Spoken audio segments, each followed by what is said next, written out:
We are here in White Sands National Monument in southwestern New Mexico in the Tularosa Basin. So we are actually standing in the world's largest gypsum basin. Like, that is so cool.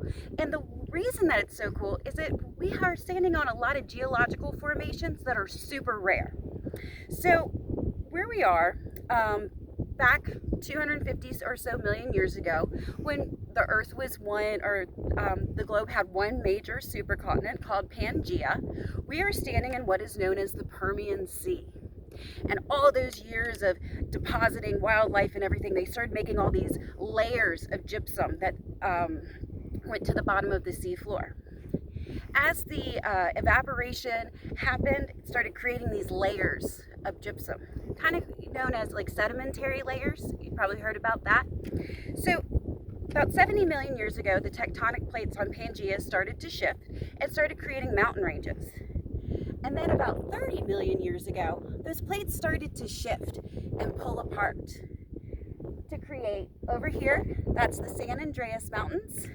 And you may not be able to see that because it's windy. And there's a lot of gypsum in the air. That's part of the evaporation and the erosion rock cycle that we're experiencing that created white sands. Over here on the east side, those are the Sacramento Mountains. So 2 to 3 million years ago, the Rio Grande River came through this area. And it brought water into the Tularosa Basin that we're standing in. But it also did cut off access for the water to go out to the sea from this area. And it created Lake Otero. It was a 1,600 square mile lake. And our last ice age was about 40 to 12,000 years ago, right? Well, about 11,000 years ago, all the rain and snow brought gypsum down from these beautiful mountain ranges and started depositing it.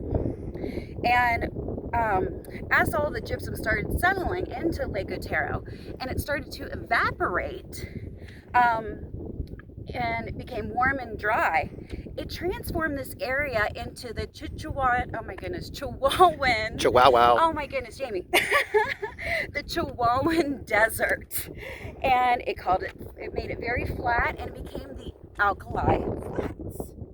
And an area around here, Lake Lucero, that was formed, and it continued. It's still actually a lake that forms whenever there's a lot of rain and snow and ice in it. The cool thing is that gypsum is actually selenite. You probably know selenite from being a gem nerd like me.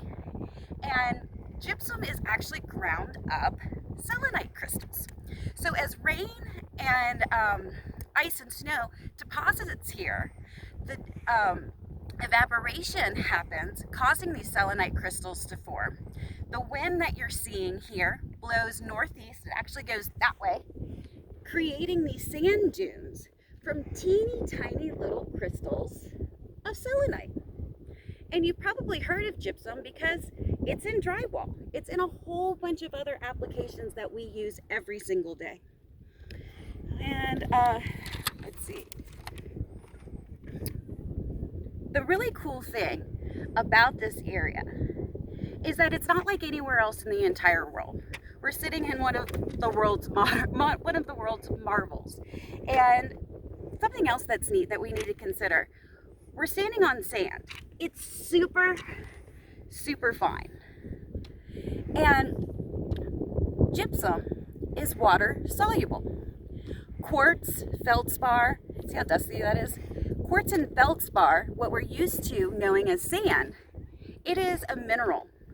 And yes, there are other sands that are made of organic materials like corals that do break down over time. But gypsum is actually water soluble, just like a sugar, unlike quartz and feldspars. Well, thank you so much for joining us. We're going to have a couple other more videos and pictures to add on to this. Hope you enjoy this little tour of White Sands National Monument.